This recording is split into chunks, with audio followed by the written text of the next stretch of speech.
میں اس نتیجے پہ پہنچا ہوں کہ جو ٹائم انسان بچاتا ہے نا آرام کے لیے، اس ٹائم میں بے پناہ سستی اسے گھیر لیتی ہے۔ ہم چھوٹے ہوتے تھے بچپن میں، اسکول سے ایک چھٹی کرتے تھے، پھر دوسری کرنے کو بھی دل کرتا تھا، دوسری کرتے تھے، پھر تیسری کرنے کو بھی دل کرتا تھا۔ گاڑی اسی کا نام ہے جو چلتی رہے، ڈیوٹی اسی کا نام ہے جو ہمیشہ کی جائے۔ زندگی میں مسلسل جد و جہد کریں گے، مسلسل کام کریں گے، اس کا نتیجہ یہ نکلے گا کہ آپ محسوس کریں گے کہ آپ کا وجود جو ہے وہ بڑی صلاحیتوں والا ہے، وہ بیکار نہیں ہے، مسلسل کام۔ آپ انبیاء کرام علیہ السلام کی زندگی دیکھیں، صحابہ کی زندگیاں دیکھیں، اہل بیت کی دیکھیں، اولیاء اللہ کی دیکھیں، بزرگان دین کی دیکھیں، آپ دیکھیں کہ انہوں نے کام کتنا کتنا بڑا کیا ہے۔ ہم کبھی ان کو پڑھتے ہیں تو حیران ہو جاتے ہیں کہ یار اتنے مختصر وقت میں اتنا زیادہ کام تو ممکن ہی نہیں۔ اعلیٰ حضرت رحمۃ اللہ علیہ نے 1000 کتاب لکھ دی، امام بخاری نے پوری دنیا میں گھوم کر احادیث جمع کر کے ایک جگہ پہ اکٹھی کر دی، اور پھر اصول وضع کر دیے حدیث پاک کے کہ حدیث کس طرح قبول کی جائے گی، پھر اس میں فرق کر دیا کہ صحیح کون سی ہے، متواتر کون سی ہے، حسن کون سی ہے، ضعیف کون سی ہے، موضوع ہو تو پھر اس کے قاعدے کیا ہیں۔ اتنا کام بزرگوں نے کر دیا، جد و جہد تھی زندگی میں، مسلسل ڈیوٹی کرتے تھے۔ جب مسلسل کام کرتے ہیں نا، نبی پاک صلی اللہ تعالیٰ علیہ وسلم نے فرمایا جو آدمی محنت کرے، کوشش کرے اور شام کو تھک کے سو جائے، اللہ اس کے پچھلے گناہوں کو معاف فرما دے گا۔ تو چلتے رہیں، جد و جہد کریں، ہمت کریں، کوشش کریں۔ کبھی کبھی یوں ہوتا ہے کہ انسان سمجھتا ہے کہ میں نے کوشش تو کی تھی، لیکن یار یہ میرے کوشش کرنے سے کوئی نتیجہ نہیں نکلا۔ عارف رومی رحمۃ اللہ علیہ فرماتے ہیں کہ ایک شہر ایسا تھا جس میں ایک بیماری بار بار حملہ کرتی تھی، تو 3-4 پہاڑیاں ایک دوسرے کے اوپر تھیں، اکٹھے پہاڑ بنے ہوئے تھے، اس کے اوپر وہ جڑی بوٹی تھی جس سے اس بیماری کا علاج ہوتا تھا۔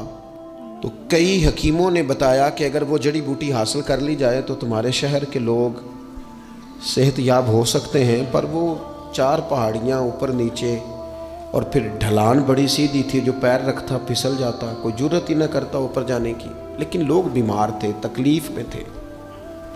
بالآخر ایک شخص نے ارادہ کیا کہ کب تک لوگوں کو بیماری سے سسکتے، تڑپتے، مرتے دیکھتا رہوں گا۔ اس نے کلاڑا اٹھایا، ہتھوڑا اٹھایا، پہاڑ کاٹنا شروع کیا کہ میں سیڑھیاں بناؤں گا اوپر جانے کے لیے۔ فرماتے ہیں کہ وہ پہاڑ کاٹ رہا تھا تو جو قریب آتے تھے نا، وہ اسے کہتے تھے پاگل ہو گیا تو اکیلا بندہ کیسے پہاڑ کاٹے گا، بیوقوف ہے، چھوڑ دے۔ اس نے کہا یار تم ساتھ نہیں چل سکتے تو حوصلہ شکنی تو نہ کرو، مجھے کچھ کرنے تو دو۔ سالوں لگ گئے، ایک پہاڑ کاٹ کے سیڑھیاں بنائی اس نے، پھر دوسرا پہاڑ شروع کیا، پھر سالوں لگ گئے، اور 2 پہاڑ کاٹے تھے، بڑھاپا آ گیا، بیمار ہو گیا، موت کا وقت آ گیا۔ اب چونکہ سیڑھیاں بن گئی تھی تو 2 پہاڑ کٹ گئے تھے، وہاں تک لوگ آنے جانے لگے تھے۔ این اس وقت جب وہ دنیا سے جا رہا تھا، پھر بھی کچھ لوگ حوصلہ شکنی کر رہے تھے، اسے کہہ رہے تھے خدا کے بندے کیا نتیجہ نکلا۔ کچھ لوگوں کی ڈیوٹی ہوتی ہے اپوزیشن کا کردار ادا کرنا، وہ ہر موقع پر حوصلہ شکنی کرتے ہیں۔ اب اس پر آخری وقت آ گیا ہے، باوجود اس کے کچھ لوگوں نے جا کے کہا کیا نتیجہ نکلا جی، تیرے اوپر موت کا وقت آ گیا ہے، تو اوپر تک تو جا نہیں سکا، فائدہ کیا ہوا؟ وہ کہنے لگا بیوقوفو تمہیں پتہ ہی نہیں میں کامیاب ہو کے جا رہا ہوں۔ انہوں نے کہا کس طرح؟ کہنے لگا میں نے آدھا سفر آسان کر دیا ہے، اب جو میرے بعد آئے گا نا اسے 0 سے نہیں شروع کرنا پڑے گا، میں نے آدھا سفر اس کے لیے آسان کر دیا۔ وہ تیسرے پہاڑ سے شروع کرے گا، 2 کاٹے گا تو جڑی بوٹی تک پہنچ جائے گا، لوگوں کو شفا ہونے لگے گی اللہ کے فضل سے۔ ہم پتہ کیا کرتے ہیں، بالخصوص میرے وطن کا رواج یہ ہے کہ لوگ آدھا سفر بھی آسان کرنے کو تیار نہیں، وہ کہتے نہیں سارا ہی فلانا کرے گا۔ جتنے انبیاء دنیا میں آئے نا میرے دوستو، وہ سارے کامیاب گئے، لیکن کسی کے ساتھ 4 امتی، کسی کے ساتھ 10، کسی کے ساتھ 100، کسی کے ساتھ 200، لیکن نبی کامیاب گئے۔ کیوں؟ کہ اللہ تعالیٰ نے جو ان کے ذمے ڈیوٹی لگائی تھی وہ ڈیوٹی انہوں نے پوری ذمہ داری سے سر انجام دی ہے۔ اس ڈیوٹی میں انہوں نے کبھی کوئی کمی دکھائی تو اپنی زندگی میں جد و جہد کریں، کام کریں، بیٹھ کر صرف بات نہ کریں، تنقید نہ کریں، بیٹھ کر صرف منصوبہ بندی نہ کریں۔ اور میرے ملک میں بالخصوص یہ کام ہوتا ہے، تبصرے کرو، چینل کھولو، تنقید کرو، اندر کی خبر لے کے آؤ، کوئی کہانی سناؤ، کوئی نئی سٹوری بناؤ، لیکن کام نہ کرو۔ بڑی خوبصورت بات کی شاعر نے، اس نے کہا شکوائے ظلمت شب سے تو کہیں بہتر تھا، اپنے حصے کی کوئی شمع جلاتے جاتے۔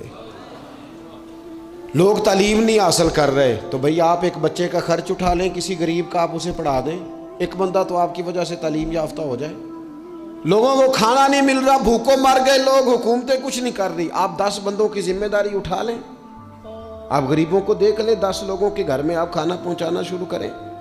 اور یہ ہوتا رہا ہے، لوگ یہ کام کرتے رہے، یہ ڈیوٹیاں ہمارے بزرگوں نے سر انجام دی ہیں، 2 کر کے، 4 کر کے، 6 کر کے انہوں نے کام کیا ہے۔ اپنی ذمہ داری کا احساس کریں، مسلسل کام کریں، مسلسل جد و جہد کریں، مسلسل ڈیوٹی کریں۔ اور پھر میری تیسری گزارش آپ سے یہ ہے کہ جس طرح آپ اپنے اپنے گھر میں آپ کی ذمہ داریاں ہوتی ہیں، اور اگر آپ ذمہ داری ادا نہیں نہ کرتے تو احتجاج ہوتا ہے۔ ماں کو ٹائم نہیں دیتے تو ماں بھی احتجاج کرتی ہے، گھر والی کو ٹائم نہیں دیتے تو وہ بھی احتجاج کرتی ہے، دوستوں کو وقت نہیں دیتے تو وہ بھی اس کا شکوہ کرتے ہیں۔ تو آپ کے ذمے جتنی بھی ذمہ داریاں ہیں، آپ پڑھاتے ہیں، کلاس میں وقت پہ نہیں آتے تو اس کا اظہار کیا جاتا ہے۔ ہم نے اپنے اپنے ذمے جو ذمہ داریاں لی ہیں پوری کرتے ہیں۔ میں آج آپ کو یہ پیغام دینا چاہتا ہوں کہ ایک ایک ڈیوٹی دین کی بھی اپنے ذمے لیں، ایک ایک ڈیوٹی، ایک کام اپنے ذمے لے لیں۔ آپ اپنے اپنے علاقے کی مسجد میں جھاڑو دینے کی ڈیوٹی لے لیں، آپ یہ ذمہ داری لے لیں کہ مجھ سے کچھ نہیں ہو سکتا تو میں ہفتے کے بعد مسجد میں جاؤں گا اور قرآن مجید کو میں صاف کر کے، جھاڑ پونچھ کے، ترتیب کے ساتھ مرتب کروں گا۔ مجھے اگر ناظرہ قرآن مجید ٹھیک پڑھنا آتا ہے تو میں 10-11 بچوں کا روز سبق سنوں گا، آگے پڑھاؤں گا۔